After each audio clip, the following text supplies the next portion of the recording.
Did you want to talk a little bit briefly about your website that you had just put together? Yeah, sure. Yeah, just to let people have the website address. Yeah, let me pull it up on my screen so that people Yeah, can there you check it go. out, and I will go ahead and paste it into the chat in case people are curious about exploring it on their own. But yeah, tell us about it. What have you got? I will navigate Well, the around. main thing that's on at the moment is just my books. It has details of lessons, and it has all the books and links to where you can buy them and how you can order them. And There are a lot of them on here. I yeah, mean, there's I'm about I'm 50. counting at least 25 or 30 or No, so. about 40, 45, 50. 45 or 50. Yeah, there's a lot of them. So, and there's links. There'll also be links to all my ACBL articles, Parallel articles. We're still working on those pages, but um, details of lessons, information on lessons. So, and then a form so that people can contact me. And Yeah, very cool. Very you know, cool. so hopefully, so anybody is interested in books or interested in information about lessons or anything, get in touch. Yeah, And that's absolutely.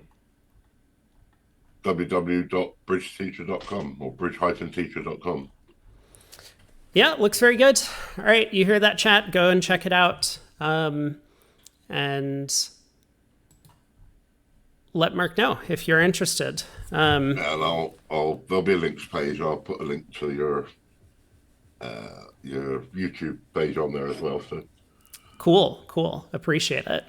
All right, let's take a look at the article yeah. because I got a couple of spoilers from people on this. Did you? But let's see.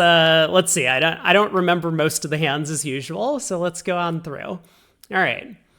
Welcome to the third set of 2026 annual competition leaderboard is now starting to take shape. A number of last year's top 25 again marking themselves as contenders.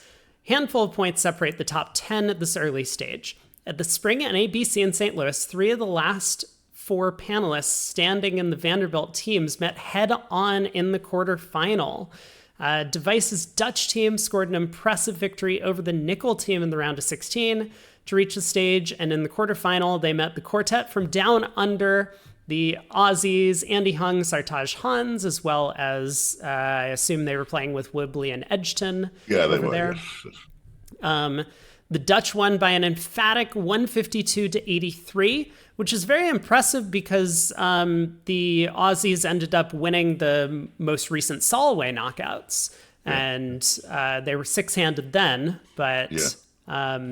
But yeah, big win for them. They moved on to a final against Zimmerman, always a tough match. Yeah. In the other half, Lorenzini's team enjoyed an impressive run all the way to the final. He was playing with Fleischer. Yeah. Where they also ended up getting taken down by the Zimmerman squad.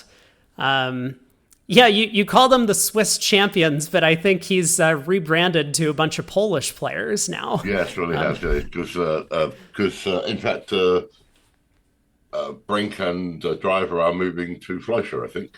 Yeah, yeah. So in other events, there was more device success with Simon's twin daughters, Lotta and Sarah, on the winning team in the women's Swiss, and Lotta finishing second in the mixed pairs. Yeah, I saw that. Who was she playing with? I don't remember. Oh, Andrew, Jason Feldman, or somebody like that, Oh, or okay, okay, yeah, I know one of the Jason. other young Americans. Yeah.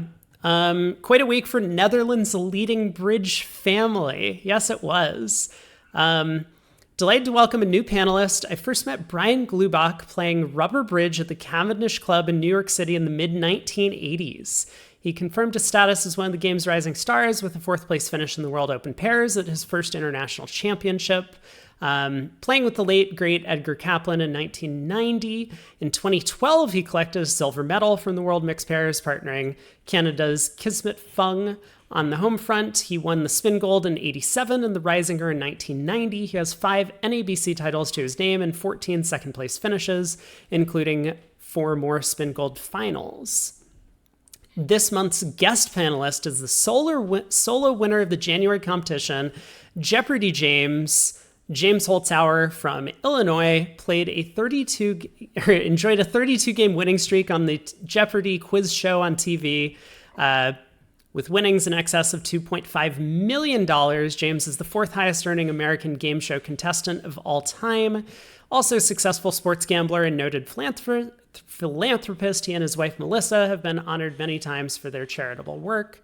James is an Emerald Life Master and also teaches bridge in his spare time. Oh, I didn't actually realize that he had started teaching bridge. That's cool. Yeah, totally.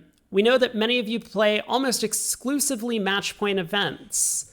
With that in mind, are you talking just about me here? Well, no, I mean a lot of my students as well. Got it. Yeah. With that in mind, the latest book by the Maestro and myself concentrates specifically on tactics and strategy at that form of the game. We hope it will provide you with plenty of useful tips to help you improve your score. The sequel to Be a Difficult Bridge Opponent is now available on Amazon and other outlets, electronic version on ebooksbridge.com. So this is the original Be a Difficult Match Point Opponent is what it's called. Yes. Okay. Yes. Okay, very good. The original was Be a Difficult Bridge Opponent, which was general tactics, whereas this is specifically related to match points. Yeah. I do love match point strategy. Yeah, well, I've never played a great deal of match points. It's always confused me, but it was, it was fun looking at a lot of match point situations and analysing them from a match point viewpoint. So yeah, very good. Hand 8 this month comes from a former partner of mine, David Jones, who also provides valuable help in the hand selection process each month. Thanks to him for his regular contribution to the feature. If you have a hand, send it to Mark.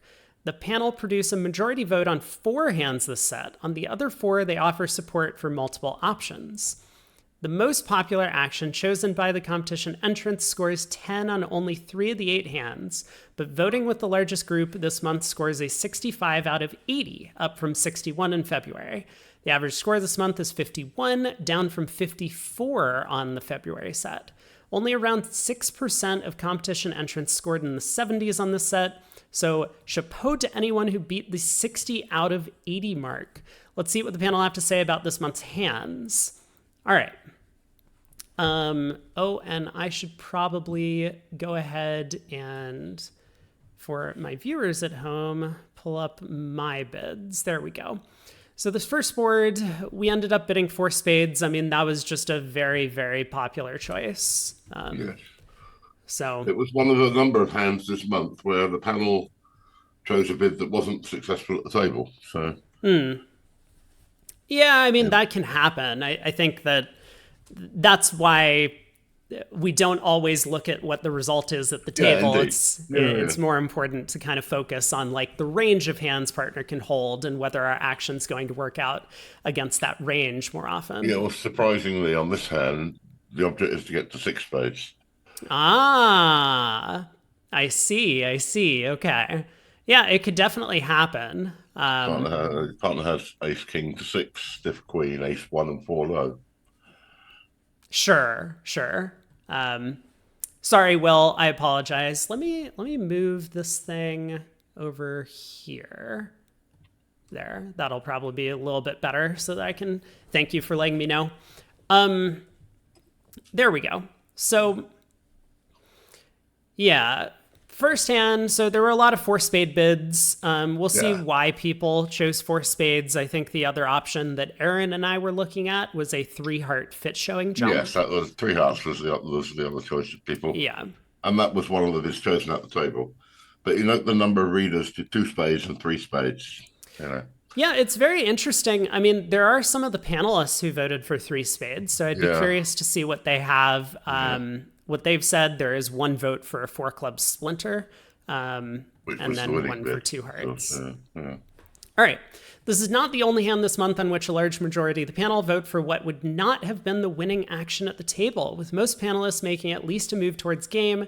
More than a quarter of competitors score poorly for choosing a preemptive jump to the 3 level, although they do get the support of a small group of panelists. So, hardly typical for a preemptive jump. My high cards may not be working well. Hand is not good enough for a void showing 4 clubs, or finding out if hearts may play better. Jill calls it a mixed raise, although I think most would describe it as preemptive. Yeah, so this mixed raise treatment has started to become a lot more popular. That just like three diamonds. Yeah, so because we have 3 diamonds here as mixed, there's no real reason to play 3 spades as mixed also in this spot.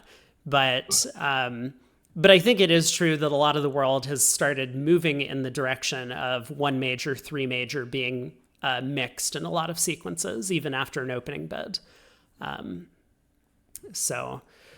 Okay, majority offer a number of reasons for their more ambitious choice. Way too much for 3 spades. Absolutely agree. Can't stop blow game, but it is not Christmas time, so we're not looking for slam. Seems routine. Zia, no comment, simple hand. Hoping, expecting the magic of voids. Even with only 4 trumps, think this is best. Good distribution. Couple mention alternatives. Too weak to show the club void, but 2 hearts is an alternative.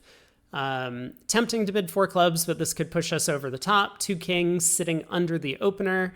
Not enough. Some highlight the importance of preempting with the maximum. It's what I bid at the table.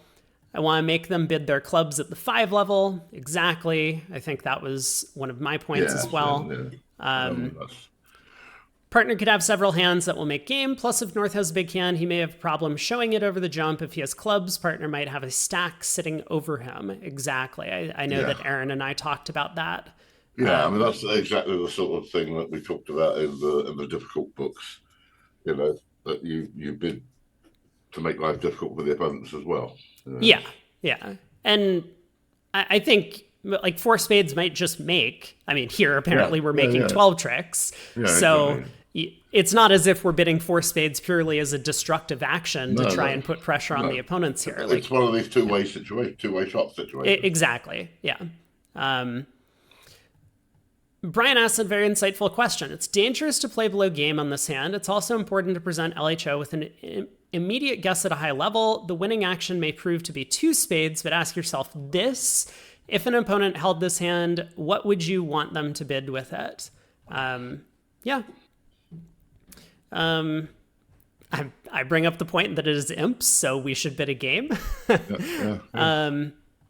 I talked about a mixed raise, fit showing 3 hearts, but also want to preempt them out of clubs. I hope this will be the only time I make a comment that I'm struggling to see another bid. Joey Silver says, as we're not playing fit jumps, we're not? I might as well bid this hand straight up by starting with my fair 6-card heart suit before supporting partner, just in case there's a slam somewhere or the opponents get frisky. Most popular alternative, 3 hearts fit showing. If partner doesn't like hearing this, we probably don't belong in game. I think that's a pretty reasonable way of thinking about it. Yeah. Not the way to score well in a bidding contest, as not everyone will play this as fit showing jump, but if it is, it feels like the best description. The man who held the south cards at the table remains consistent, even though his choice then was not a winning one. Lorenzini bids 3 hearts, showing the fit. And Hanoi is alone in opting for the successful bid chosen by West at the other table. 4 clubs Splinter. Splinter might be useful. My heart suit doesn't seem so great to show with just king empty 6th.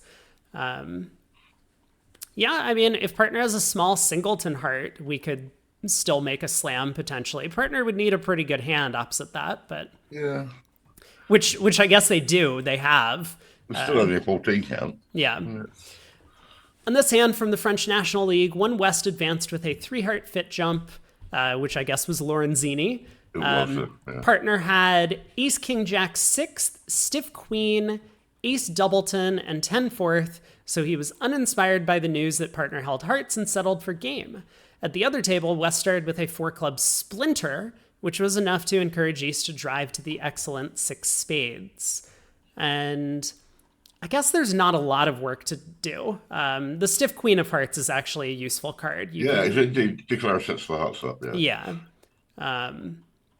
So, okay. I mean, very interesting hand, but I think, I'm certainly with the panel on this one. And I think we have... No, indeed, we have, despite 4 clubs and 3 hearts being the 2 choices chosen in the actual match, I think 4 spades does have a lot going for it, but it is a tricky hand for sure. All right. Next hand number 2. So I ended up bidding 5 hearts on this one. I need to go back and recall because this is the one where I kind of brought up how many of the panel is going to do something silly because they or is going to play Hope Bridge, where they hope that their bid means what they want it to mean. Well, let's see. So 3 diamonds, pass, double, pass 4 diamonds. So a lot of the competition entrants bid only 4 hearts. The panel seemed a little bit split between 5 hearts, a solid faction deciding to go low with 4 hearts, and then some that just forced to slam with 5 now. All right, let's take a look at what people say. No majority on this one, but a clear favorite. Nearly a fifth of competitors collect top marks, but close to half settle for the conservative option. Let's start with those panelists agreeing with the majority of competition entrants. Not willing to jeopardize game, but I'll get my apology ready. Partner may be pushing to try to play the right strain. I think this is a very reasonable point that Robson makes. Indeed, and Schenken says partner could be 5-5 in the majors with almost no points. I'm not convinced that partner can have no points over there, given that we are balancing with a double. So I mean, he can certainly have ace to 5, queen to 5, 2 low, 1 low. I mean, that is possible. And I mean, opposite that, we're safe at the 5 level. But yes, I mean, like, I'm sure we could construct a hand in partner's range where the 5 level is not safe. The question is does 5 hearts show this hand? I think most of the panel who bid 5 hearts think it does. It us. Right. And I still don't know the correct interpretation of all these bids. I mean, maybe it would be nice to try and get a discussion about that somehow, but I don't know how we would do it. We'll see if anyone commented on the things that I mentioned in my... Got extras, maybe partner doesn't. We might miss slam, but I don't want to commit beyond game. All the slam tries are flawed, Device says. I would still prefer to hear what slam tries are, but let's see. Not a 3-no bid. I'm a 3-no bidder and do not make a takeout double. Okay. The important point here is finding a fit first before looking for slam if there is one, since my diamond value is dodgy and distributional storms can be expected. I mean, I'm not a big fan of balancing 3-no. I think that this was like a 22 count, right? Yeah. 21. I can see the downside of double is that you've only got 2 spades. So. Yeah. Okay. Mold says wimpy, but I don't see any safety at the 5 level. How do I even begin to explore the hand? 5 hearts is not this hand at all. Largest faction of the panel disagrees with Alan's contention. Okay. So this is the point that I kind of wanted to think about. 5 hearts asking for a diamond control because I had... Well, that's certainly consistent with that's what it normally means in these sort of situations. Yes. But I don't think this is consistent with the previous analysis that we did. No, it's not. I agree because I raised the hand type that partner might have. Right. That you and Aaron did talk about. Yeah. Okay. So we'll get to it, but hopefully partner will read this as a request for a diamond control. 5 hearts should direct partner to look at his diamond holding. Partner need not be very strong, just shows length in the majors. I hope she reads this as asking for a diamond control. Okay. Well, I mean, that is consistent with what it would mean. The bids of a five of a major in many situations, that is what they mean. So, Yeah, I mean, sure. And I don't need to like go back into the giant discussion about what happened last time, but like, yeah, no, I think that this is inconsistent with what people were saying last time on this sequence about a probably is. five heart bid. But anyway, we'll see. Are we sure partner and I have cards from the same board? Partner can still have a 12 count without a diamond control, so let's find out. If partner has a diamond control, I want to be in slam, at least until I see dummy. Okay, so I brought up, this is similar to hand 8 from June. Back then, the majority of the panel thought 5 hearts was quantitative and 5 diamonds showed a control. I mean, Well, we agree that five diamond shows a control. Right.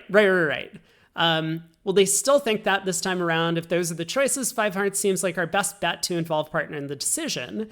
Maybe if we have 10 more of these, the panel can zero in. Yeah. So I mean, like if 5 hearts is quantitative, it's not asking for a diamond control. It's No, just some sort of generic slam try. yeah, yeah. And you don't really have an effective method to ask for that because you would need to play 4-no is whatever 4-no is. And Yeah. okay. When East did not overcall, nearly 100% that 4 diamonds shows both majors. Sure, seems reasonable. 5 hearts asked for diamond control, but okay, fine. We'll keep going. Brian sums up for the largest faction.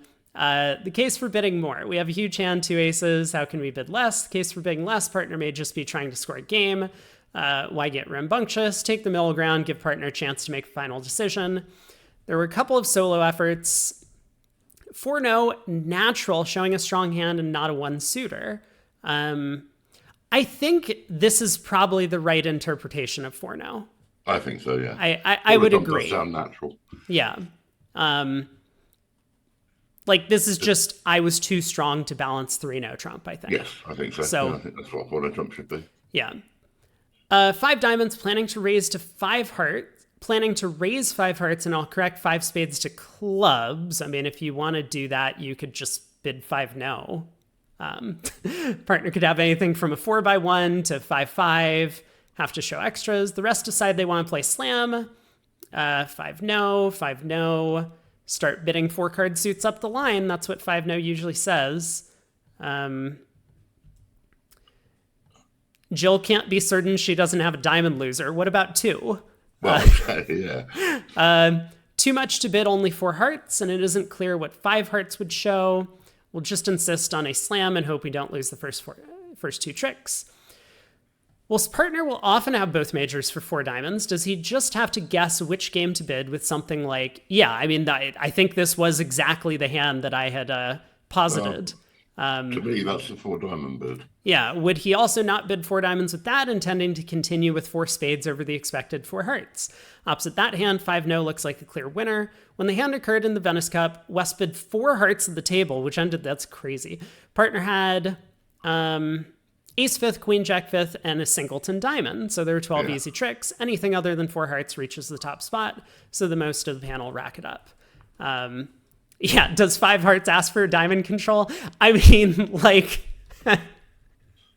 we need to now get a hand where it's we have ace 3rd of diamonds and a similar hand type and see what the panel does. I think then you probably bid 5 diamonds. Well, but I mean, what if we're not comfortable playing in one of the what if we what if we're 4-2 in the major or something anyway? Yeah. Okay. On to hand number 3. This one, a huge majority of the panel here. This was, oh yeah, we just cubed 3 spades in this spot.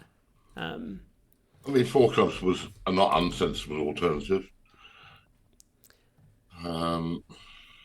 Sure, yeah. I mean, I think 4 clubs, effectively 3 spades is the same as 4 clubs, with the extra chance to get to 3-no trump. So. Exactly. Yeah. I think that's a good way of looking at it, that 3 spades is below 3-no, and sometimes we just happen to get there.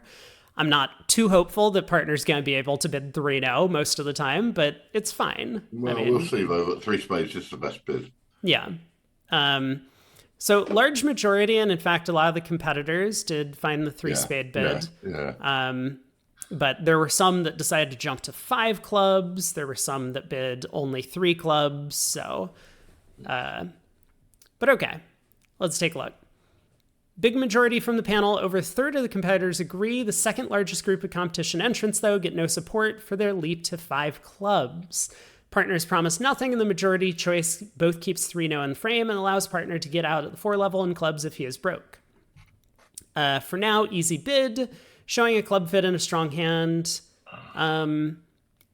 Does this necessarily show a club fit? I mean, at some point we need to bid our suits, but like we could double and Q bid with a very Yeah, I think strong hand. all other hands double again. I Yeah. think. Okay. It's hard to see what other action any sane panelist would consider. All right, we'll find out who the insane ones are later. Yeah. If he has help in spades, it's worth a shot. Absolutely, Zia. I agree. Don't have enough tricks to bid 3-0 on my own, but I certainly have enough extras to Q bid. We will probably play in clubs, but perhaps partner has something in spades and can bid 3-0. Partner has a spade stopper, playing 3-0. Difficult to assess whether partner has the cards for 4 hearts. Partner didn't show hearts. Want to show the strength of my hand, hope partner can bid 3-0 or the right level in clubs. Andrew sums up the majority. I think this shows a good club raise as I would double to get to other strains. There we go. I'll pass 4 clubs. I'll also pass 3-0, but I'm not 100% sure that is best. My hearts are better for clubs than no trump. Agree? But if partner has a spade stopper, then I think we have time to set up hearts a lot of the time. Like Andrew, most are willing to let their partner out at the 4 level. Passing 4 clubs, that was me. Likely that 4 clubs is our limit, but if partner has Jack 10, third of spades and some diamond help, then maybe. Too much to bid only 3 clubs. Dreaming partner will bid 3-0. If he bids 4 clubs, I'll give up. Almost a game force in clubs, Villasboa says. Strong hand with club support, otherwise I would double again. I'm okay with going past 3-0 opposite a partner without a spade stop, planning to pass 4 clubs. But not everyone willing to pass. I might try 4 hearts over 4 clubs, but only because I'm stubborn and have trouble giving up on game, even playing pairs. Mavericks are divided between 2 factions. So Baldiz says showing extras with a double. If partner has Jack 10 fifth in spades and North of Void, I'll be happy to collect a plus score on defense. It's a bit ambitious. But... Yeah, that is ambitious. Bunch of doublers. Then there are some that just invite game with 4 clubs. Small probability we can make 3-0 but not 5 clubs, and 3 spades would be the good choice. But we like to make things clear for partner. I think that does have some merit. Yes, although I don't think in this case 3 spades will be misinterpreted. No, I think so. Yeah, how can we suggest the hand we have if we bid 3 spades and here 4 clubs? Well, we pass. Point, yeah. Here, we'll for sure raise to game with 1 red ace in hand. Of course, at match points, a simple raise to 3 clubs could be the winner. Brian is plowing a lone furrow, although this could certainly be the winning action. On this sequence, partner may easily have very little, and 3 clubs could be our last plus score. Why are you always rushing to go minus, says Al Roth. So partner had doubleton, ace, queen, 4th, jack, 5th, so both 3-0 and 6 clubs are easy makes with clubs breaking 2-1. At the table, West bid 3 clubs, which ended the auction, but everyone other than Brian will surely get to game. Opposite an invitational 4 clubs, I'd expect partner to raise. Yeah, it's interesting. I wonder if partner should queue 4 diamonds over perhaps, 4 club. Yeah. I mean, that's the question, yeah. After 3 spades, he'll surely advance with 4 diamonds. Yeah. After 3 spade queue, partner's going to bid 4 diamonds, of course. And then we might be able to get to the slam. It'll be dicey, but I think possible. It gives us the best chance, probably. Yeah, it all seems reasonable. Okay. Hand number 4. Again, a pretty solid majority from the panel. So we ended up passing this one. And I was a bit worried as the votes came in. About the first 8 came in were all passes. So,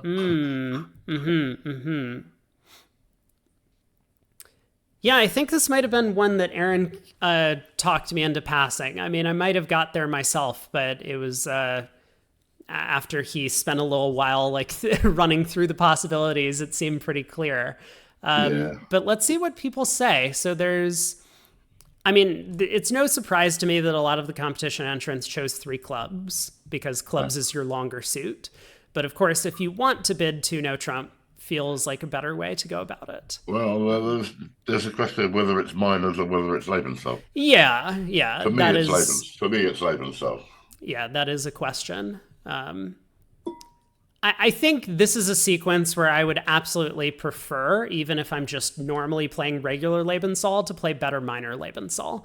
Because I think these types of hands do come up often enough that getting the takeout doubler, who could be 4-3 either way in the minors.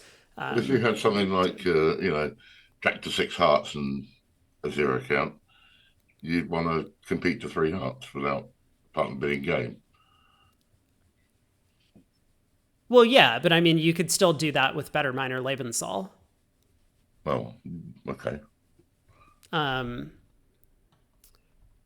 right, let's take a look at what people say. Majority of the panel and a half collect top marks, and some perhaps wondered whether this was a early April Fool's joke. Let's start with them. No points. Vulnerable versus non-vulnerable on a 1 count. I will keep my powder dry, thanks. See no viable alternative. I do not like to mislead partner about my high card strength. If she doubles again, I may get excited. A number point out the auction is not yet over. Not getting passed out any action would imply more values for sure. Convinced there will be more bidding. Great distribution, no high cards. I doubt this is going to go all pass, so I'll get another chance. Not the end of the auction. I'll likely bid 4-no later to show minors, but no values. I think we had talked about that, Aaron and I, on the hand. I think we also talked about that Aaron suspected, and I think I would agree with this, that partner's most likely hand is going to be like in 19 to 21 balanced. Either that or strong with hearts. Yeah. One of those two things is pretty likely. So too much chance partner has big hand with hearts to do anything. There we go. Larry points it out. Yeah. I can always back in later. I don't want to bury partner. I'll be shocked if 2 spades is the final contract. Absolutely. Glubach points this out as well. Powerful hand with hearts are balanced 20 plus. I mean, could be 19 plus, but yes. Partner very likely strong. Let him bid his hand first and then react. These are wise words from a man who's not usually reticent about getting involved. At this vulnerability, I'm not looking for trouble and will keep out of the auction unless partner can make another move. What would 2-no mean? For me, it is 100% minors and very useful to express such hands. What is the point of playing Lebensal when you can simply pass on a weekend? Apart from that, it's risky to extend Lebensal to new undiscussed situations. On such a weekend, particularly when vulnerable, I'm not going to bid 2-no now. Wait and see what happens. Rob sums up the majority point. Partner's odds on to have this. Strong hand. If we bid 2-no, is it Lebensal? Partner's likely to raise. That's not what we want. Let partner tire himself out first, and then we can pull to clubs later. Not the ideal vulnerability for sacrifice. And then a discussion about whether or not we'll play systems on if partner rebids 2-no. Yeah, that is an interesting question. Yeah. However, some were not willing to go quietly. So 2-no for the minors, Villas-Boas says, as does another South American. I want to show both minors. So maybe it's conventional for them down there to play that this is a minor suit. Scrambling, says Holtzauer. I will bid again over 3 spades or 4 spades, but slowing down with 2-no should keep partner from getting too excited. Lorenzini also plays 2-no, showing both minors. Bit weak, but prefer to bid now than at 4-no later. The view that 2-no shows minors is not universal, something that regular partnerships need to discuss. Assuming this is Lebensal, I would hardly bid it naturally with a void in their suit. For us, this is Lebensal. We play 2-no forcing to 3 clubs unless partners doubled with a strong hand, and our next bid, if there is one, will show a weak hand. A direct bid will show a better hand, 8 to 10. Things will probably be more complicated when the tray comes back. Yep, they might be. Zia's on his own, but you can see the logic. 3 clubs. I have to prepare for opponent's 4 spade bid so I can follow up with 4 no. He wants to make sure that he shows his longer club suit. Fair enough. Yeah. Although usually with 5-6, it's not that much of a concern. No, because partner should be with equal length. It should be the lower of the 2. So. Yeah. So only a couple are prepared to really set the cat amongst the pigeons. Colors are for children, Marty Bergen says. Yeah. And Marston says, let's try and plan our best minor. Okay. This was a very strange hand. If you pass, you will be surprised when it goes 4 spades, 5 clubs, 5 spades back to you. Partner held, oh my, a big hand. So you're called for 6 clubs, although at the table against us, they saved in 6 spades doubled, plus 300. Still, this was a 5 imp gain against 5 spades doubled down 1 at the other table, and we won the match by 4 imps. Those who bid 4 no or 2 no showing minors will surely persuade partner into a slam. If 2 no's Lebensal, though, might partner perhaps be worried that you were planning to compete to 3 diamonds or 3 hearts. I think so. Absolutely. I mean, I'm pretty sure partner did have a strong hand, but he had a power double in clubs. Yeah. Yeah, which is surprising when we have 6. Yes. Yeah, I mean, I think over 4 spades, 5 clubs, 5 spades, we would just bid 6 clubs. 6 clubs. Yeah.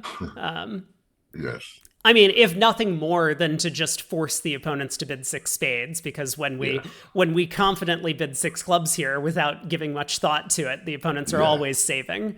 So even if we're going down, we still collect an extra penalty. But yeah. All right.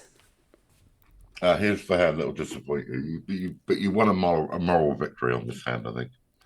Did I? I mean, so this one, and I am a match point aficionado. This one is an absolute clear pass. It is not even close at match points. No, I agree. Like, and so I mean, it's totally fine that the panel votes against this, but that's because the panel don't play match points. All these are. Everyone loves to play teams. Yeah. These imp scoring. Yeah, I mean, this is honestly not a close decision. I did give past as many marks as I thought I could. Yeah, that's totally fair, given that there's only 2 votes for it. But yeah, yeah, I mean, I know for a fact that a lot of people just are so afraid of writing down minus 670 on their scorecard. And it's so silly. Anyway, so 5 clubs is the winning or the panel choice on this hand. There's a lot of votes for 3 no as well, including many of the competition entrants. Actually, I mean, honestly, a lot of competitors did end up passing, 13% more than I expected. Yeah. And then, of course, a large faction of the competitors do take the most conservative action to show their suit, which always seems to happen for clubs. Yeah. So, all right, let's take a look. For most, this was just a question of which game to bid. The dominant faction on the panel preferred game in our long suit, whilst the largest group of competition entrants opted for 3 no. Although there were not many of them, I think the passers had the best of the debate, and as we shall see, would also have come out on top at the table. Almost a third of competitors chose a 4th option, so let's start with their supporters. Hey, Kenifa, we are on board 5 right now, but you can always rewatch the VOD later, and it will be posted on YouTube. But welcome in. Okay, 4 clubs don't have enough for 3 no. I'm surrounded by temptation. 3 no and 5 clubs are both attractive. Oh, I'm sorry, chat. I was so certain I had made the right bid that I gave myself full 10 points. I will adjust that. There we go. We get 7 for passing here. Thank you for catching me. 3 no or pass are for top or bottom and could be a choice depending on our position in the event and session. We choose to rebird our 7-card suit. Ideally, we would like to bid 4.5 clubs, but we've heard the rules do not allow that. The rest committed to one game or another. 5 clubs. This feels about right. With 0-7 in the black suits, I'm not interested either in defending or trying for 3-0. Okay. Bid the contract you want to be in, Cedric says. 5 clubs. Bid what I hope we can make. This should have play. Close to an accurate prediction from Zia. I expect to be in the majority at last. I plan on bidding 6 clubs if the opponents compete to 5 spades. Wow. That is... Okay. If the opponents compete to... You mean partner? Well, I get I don't know. I mean, which of the opponents is bidding? Well, yeah, it's not clear to me either, but there we go. I feel like the joke didn't exactly land for me. Okay, where were we? Jill. A complete guess. 3-0 risks them cashing the whole spade suit off the top, but might be right. Another tough problem, naturally 3-0s are appealing. I want to bid 3-0, but I wouldn't want to see it in print, Larry says. I like that. The rest were less concerned about their reputation as sound bidders. David Bird. I switched from 5 clubs at the last moment. Very much a guess, though. Definitely not proud. 3-0. Spread on the number of Hammonds. I'll buy at 4. Not too far off, Andrew. It was 7. 3-0, 3-0. Difficult hand. 3-0 is best, I think. Passing seems too risky. It is match point, so playing game in a minor is not that attractive. Ergo. 3-0. I hope partner spades are not just 10-4. Also, if he has something like this sort of hand where we have a club slam, we're going to miss our easy slam, so it's not ideal. Playing Polish club, I would have opened precision style 2 clubs, which may have made it easier for partner to lead us in the right direction. Given the vulnerability, I'm surprised that this option did not attract more support. Here it is. See, because Aaron has taught James well. Pass. I'll take a gamble on defending at these colors. And I said, passing these negative doubles with vulnerable opponents tends to work out at match points when we have a trump trick. I mean, this is just a pure statement that I have learned to be effective at match points. You need to actually know how to defend. I mean, you can't just do this and then drop tricks on defense. No, of course so. But yeah, the Magic plus 200, usually playing 4 on a spade lead, we have a decent chance to collect just that. Plus 500 would beat any of our non-vulnerable games. I don't mind a 4-diamond bid or gambling on 3-0, 4 hearts, or 5 clubs, but the vulnerability swings this decision for me. If we were unfavorable, I'd prefer to play offense. Okay, let's see. This was another case of top marks going to an option that would not have worked at the table. Partner had king 10 fifth, 4 small, ace in 1, king in 1. You can make 3-0, but a trump lead holds clubs to 10 tricks. However, you get an easy plus 500 defending 3 diamonds doubled, a moral victory for James and Rob. Yeah, I don't know what to say. I agree. Yeah, I think this is the main point that I would make on the hand, is that I agree. Pass the negative doubles when the opponents are vulnerable and you have a trump trick. You're not always going to get a good result, but as we see here, given that the entire rest of the field, even a strong expert field here, is bidding 3-0 or 5 clubs, you only need to be right half the time for this to work out. So all right. Hand number 6. We did end up passing this one as well. Yeah. And this one gets a lot of support from the panel. Almost, it looks like a unanimous vote, but we have one dissenter. Oh no, who was it? It's Sophia. Okay, well, we'll need to find out. Oh, I remember. Right. We talked about this, you and I, Mark. So I haven't spoken to my viewers, but yeah, this is a problem that came from a past month's hands, and and of course, I think the main issue with looking at what would have quote unquote worked at the table here is that partner's 3-0 trump bid is just not the right call on the hand. Yeah, I agree. I blame the panel. Yeah, I mean, it's true. You can blame the panel because the panel, not me, I was a 4 club bidder on partner's hand, but Yes. the panel ended up bidding 3 no trump, and that led to this kind of disaster. Yeah. Okay. This is the 502nd deal presented to this panel, and this is the closest we have come to a unanimous decision. So thanks to Sophia for saving the problem setter from that embarrassing fate. It does, though, seem to answer the question of who was to blame for the poor result, and that is the panel. Yes, having bid both hands, we've landed in the wrong spot, but more of that later. Almost 2/3 of readers also thought this one was easy, and for the second hand in a row, some panelists were even disdainful. Don't understand the question. Already shown my hand. No reason to bid again. Not thrilled. What can I do? I'm glad we've reached game. It's hard to continue towards a slam. I guess preamps work. Some didn't like the positional prospects. With spades. Spades was sitting over partner. Yeah. Spades are sitting over partner. I'll go quietly. Have my apologies ready. Don't want to wrong side the lead here. North did not support spades, so partner could easily be 4-5-1-3 or similar. 5 diamonds with a spade lead through dummy, no thanks. While some simply were not particularly enamored with their hand. I have an extra diamond, but plenty of losers. Zia says, I normally bid on if I think we can make 5 minor, but that's unclear here. I need 2 spade stops or the diamond ace and maybe no club loser too.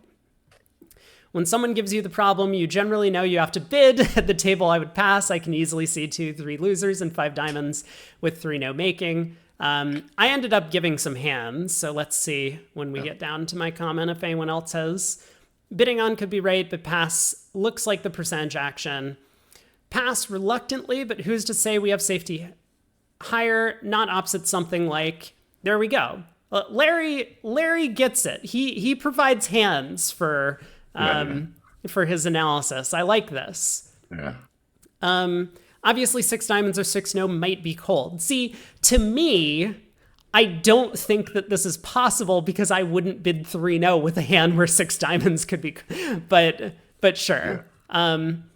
So I gave a couple of hands. 5 diamonds could be right opposite this. 3 no could be our last making contract if partner has this. Hammond's rule, maybe, just pass. Only one panelist recognized that we had seen the other half of this deal before. Okay, you got me. This is the companion hand to a few months ago when we had a 2-5-1-5-17 with the stiff diamond ace, and we all bid 3 no on. What do you mean we all bid 3 no on the auction? Well, it was 75% of the panel. Yeah. We need to get a new panel is what I'm learning. Well, that's why we preempt. Partner could easily have a 3-5-1-4 11 count and 3 no as our last making spot. Sophia has to settle for a moral victory here as she is the only one to take what would have been the winning decision at the table. Sometimes we can only make 3 no and sometimes 5 diamonds will be better, although I've already wrong-sided the diamond suit. Still, I think, still I think it's worth a move as some hands will make slam. Don't mind ending in 5 diamonds rather than 3 no at imps to investigate slam chances. It makes sense.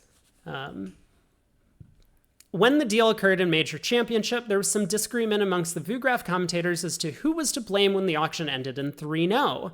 The enormity of the majority here seems to settle that question. However, in the December 2025 set, 75% of the panel voted for 3 no on these cards, although there was some support for 4 clubs. East had just, I don't understand 3 no, but yes, East had this hand with a bunch of controls. The 4-1 trump break means you can only make 11 tricks in clubs if the spade finesse fails, as seems likely. However, both 6 no and 7 diamonds are still easy makes. With most of the panel stopping in 3 no from both sides of the table, we have to conclude that some combinations are just too difficult. As Alan commented, that's why they preempt. It's true. Preempts work sometimes. I certainly do. Yeah. All right, hand number 7. We pick up another 10. Bidding 4 spades, but this one actually really split the panel, it seems. Yeah. This was definitely the most contentious hand of the month. Yeah, I'm just refreshing myself on this hand. So it looks like we just decided to bid four spades as a like, I have a good hand. Yeah. Yeah. I have a good raise to 5 clubs. Yeah, it makes a lot of sense. So a lot of the competition entrants decide to bid 5 clubs, which makes sense. Possibly missing out on a slam, but so be it. There are a few 4 diamond bidders, I guess, trying to get their natural suit in the picture. And the second largest faction on the panel elected to double, which is interesting to me. I'm not sure that was a bid that I would have considered. Oh, that was the winning bid as it turned out. Okay. Yeah, got it. I mean, it could definitely work.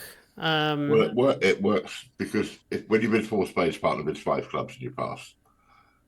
If you double, it goes 4 spades on your left and partner bids 4 no trump. And now you decide you have enough to bid 6 clubs. Interesting. Partner doesn't have a 4-no bid over 4 spades? Well, that's the question. We'll see. Okay. How do we show an invitational raise to 5 clubs? The panel offer 5 possible solutions with, I guess you mean to 6 clubs.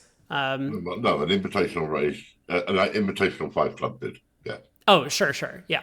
The panel offer 5 possible solutions with no option emerging as a clear favorite. Competition entrants are more consistent, with more than a third simply jumping to game and partner suit, and there was some support on the panel for that choice.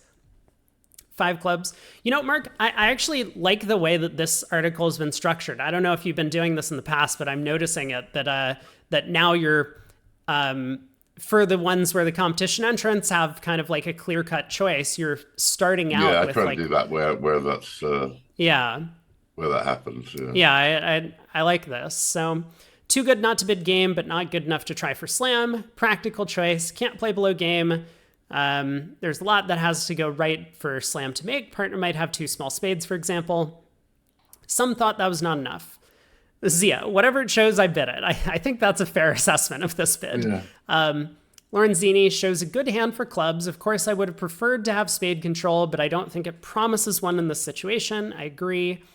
Hope this doesn't show spade shortness. I'll settle for playing 5 clubs unless partner shows some sign of life. How does he do that? I mean, Aaron and I kind of talked about this, that 4 no trump in these sequences really shouldn't be key card. It should just be a good 5 of a minor. You can play it either way around. I think we play it the other way around. I think we play 5 clubs as the Sure. Yeah, you could do one or the other, but when space is so precious here, I would play 5 clubs over that is better than 4 no. Okay, so Robson does this. Yep. And yeah, here. So although many play it the other way around, and I just mentioned 4 no bid from partner would show 5 of a minor. It doesn't make any difference which way around you play it. Certainly a situation that regular partnerships should discuss. I may as well show a good raise to 5 clubs. Not that I really expect partner will be able to do anything with that information. It's true, we have a lot of aces. What does 4 no mean? This should show a slam try in clubs without a spade cue bid. Interesting. Without that agreement, I would just bid 5 clubs. Okay. Liz says, hoping partner has stiff spade. I think this shows 6-3 in the minors with 4 no. I hope she agrees. So a little bit of difference. I'm hoping this shows diamonds and a club fit. I want to show a hand too good to just bid 5 clubs. If partner has a stiff spade, I want to be on slam. But if they have a stiff spade, then no, because the diamond finesse is likely to lose. Sure. A couple simply just bid their diamonds. 4 diamonds, and I can bid 5 clubs later. With slam a real possibility, I will go with bidding my good diamond suit before supporting partner rather than making a non-revealing ubiquitous cue. This looks like a dangerous choice. With no clear alternative, partner might not raise to 5 diamonds on something like, or might partner not raise to 5 diamonds with 10 doubleton? Absolutely, I think. At least 5 clubs is on the diamond finesse, but 5 diamonds has no play. Yeah, I think you're right on that. David and his faction. That's the danger of bidding 4 diamonds. Yeah. So David and his faction offer an alternative route. Okay, so let's look at the doublers. I don't like 4 no, intending to offer a choice of minors when I have excellent club support. Nor does 4 spades appeal when I have no spade control. I will show my values with double, intending to bid 5 clubs later. So it sounds as if David believes 4 spades would promise, strongly suggest a spade control. Yeah, I guess. When in doubt, make the cheapest reasonable call. This is a good piece of advice. Yeah, I Yes, agree with Marty. Yeah. There seem to be a lot of points in this deck. If partner bids 4 hearts, I bid 5 clubs. Is it clear that is a slam try, though, rather than trying to find the best game? Yeah, that's a good question. Yeah. Double, let's keep our options open from 3-0 to the 6th level. I hope to hear 3-0. If not, I will go 5 clubs. Really? People want to play 3-0 on this hand? I guess it makes some sense. Well, I guess you've got an ace of diamonds and 6 club tricks, and if partner's got a spade stop, you're hoping for 9 tricks. But yeah. Then again, if partner has a spade stopper, a queen doubleton actually pulls some weight in 5 clubs. Okay. Yeah. The auction began this way at both tables in the Vugraph match from the letterer. One West bid 4 spades, the other made a responsive double. Over 4 spades, partner bid 5 clubs and West passed. The doubler heard 4 spades, 4 no. Pass back to him, and with partner voluntarily committing to the 5 level, he now jumped to 6 clubs. East had close to Sophia's hand. Stiff spade, queen jack 4th, king and 1, ace jack 6, so 6 clubs was an easy make. Diamonds were 4-1, but trumps were 2-2. Yeah, fascinating. Yeah, and I think you might be right that despite the stiff spade, partner might just not have a good enough hand to bid 4-0 over 4 spades. No, I don't think he does. No. Yeah. So, tough hand. Okay. Yeah, indeed. Yeah. Are we not worried that double is just going to end the auction if we double? No, it's a responsive double, isn't it? I mean, Yeah. So, in fact, with us having a double to spade, partners are never going to have enough spades to. Yeah. To Yeah, that's a fair point. Okay. Okay, very good. I don't think Aaron and I even considered the responsive double, but it's a cute idea. I would be a little bit worried about partner believing too strongly that we have hearts, but Well, actually, the thing about the marking on that hand is that when I wrote the article and marked it, it was 7-7. oh, And I thought that the 4 spade bidders had slightly better of the argument, but Zia came in with a late set of answers, which made it 8-7 anyway. So, got it. All right, well, we'll have Zia to thank for that one then. So last hand of the set, we get another 10 points, and very disappointing that my perfect 80 out of 80 gets ruined because the panel doesn't know how to play match points. Shame on them. Okay, well, final board of the set. So 1 spade, 3 hearts, pass, and yeah, I mean, this one honestly could go a bunch of different ways. I mean, these are the 3 choices, 3 no trump, double or pass, and it looks like a large portion of the panels or panelists voted for 3 no, so that was the winning, or well, yeah, it was a clear favorite. Yeah, it was the clear, favorite. even though there was no majority, it was still a clear favorite. Yeah, and then there's still quite a few doublers, which a lot of the competition entrants decided to fall into that category. Second largest faction of competition entrants bid 4 clubs, bypassing 3-0. And then there are quite a few passers. That's clearly just not right. Yeah. Yeah, I mean, I think, again, this one, vulnerability plays a large role in a lot of these match point decisions. If the opponents were vulnerable, then passing 3 hearts would have a lot more going for it. Yeah, because you might get 200. Then. Exactly, yeah.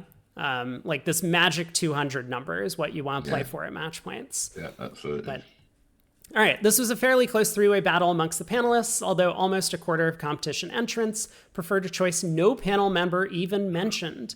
Some in the panel's largest group thought the decision routine, others less so. Can't think of reasonable alternative. Someone has to bid 3-0. A lifetime of disasters and similar auctions has made me stubborn. Well, that doesn't bode well for the success chances of 3-0 if you think that it's always a disaster. Well, yeah, it's one of those bids that, it's not going to be right. It's going to be right some of the time. Yeah. Looks like an overbid, but we don't rate to get very rich defending. Right, and that's the point about defending at 50 with the 50s. Yeah. Sophia still clinging to the Polish club roots. If a negative double by partner would be game forcing, then she can have a fair number of decent hands on which she has to pass 3 hearts. Yeah, that's a good point. I mean, negative double at that level, I think, should be game forcing. Yeah. I think this is an important discussion to have, but I would agree that, like, even undiscussed in an expert partnership, I would do that or play that. Yeah. I think all the alternatives are worse. You can always guess to pass 3 hearts, but that feels very weak. If stopper and values, hope partner has a source of tricks or entries. Double pass 3 now, I think could be right. Shoot for game. Without a heart raise, there's some chance the hearts are isolated. Both black kings offer us decent chances if partner has that. 3-0 or pass or double. A few prefer a less committal option, so double now, ask questions later. Obviously, Bob Hammond could be right again, but partner may just have a very bad hand and bid 3 spades over my double. No prizes for guessing what I would do then. Occasionally, partner sits the double, especially against some frisky weak jump overcalls. It's not as though 3-0 trump is going to be all roses in the garden that often, although admittedly there's more of a case for it at imps with its big upside. Double, with no conviction. I've doubled 3 times in the set. Surely one of them must be right. It does not look like to be the case. Apparently not. Yeah, they were the second best bid on all 3 hands. Yeah. This is probably wrong if partner bids 4 diamonds, but they say it's a bidder's game. Pass, double, and 3-0 all could be the winner or the loser. Each auction, pluses and minuses. At teams, I would gamble with 3-0. At pairs, it seems right to gamble a double. Who knows? Passing easily could be the winning choice.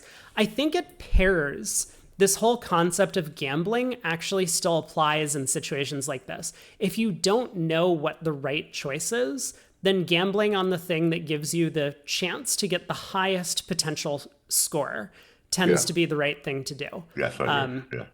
So that's why, like, passing out doubles when the opponents are vulnerable tends to be a good decision at pairs, because that gives you the potential to get the highest possible upside on a hand. So yeah, in this case, I mean, again, like if we're making the supposition that pass, double, and 3-0 trump all approximately work about the equal number of times, then 3-0 trump is the clear winner. Yes, I agree. So, okay. Truth is, we have no idea what will be best. Pass, 3-0, 4 clubs, and double are all possible. We'll wait with deep interest to see the panel's bids. Lorenzini doubles, difficult problem. Pass or 3-0 possible, and I don't have a strong preference. And finally, the mice. Cowardly or wise to pass this out? No obvious path to game, best to get off the bus. If I had a great partner, I could bid 3-0 and he would fill in the holes. But that's too much to hope for. Oh, Larry, don't talk about your partner. The best partners are those who have the hand to justify your partner's bidding. Exactly, yeah. Yeah. Come on, Larry. Passing on 3 hands out of 8 is not often a winning policy. I passed on 3 hands out of 8, particularly when surrounded by panelists who bid aggressively at every opportunity. Would I dare to pass if the setting was imps? I might be tempted to bid 3-0. At another form of scoring, I'm not willing to run the risk at pairs with a flexible heart stopper, only 18 and no running suits. Seems reasonable. It is fitting that we should end the set with yet another hand on which the panel's chosen action would not have been successful at the table. Take note, dear readers, that even the world's best players do not come up with a winning decision all the time.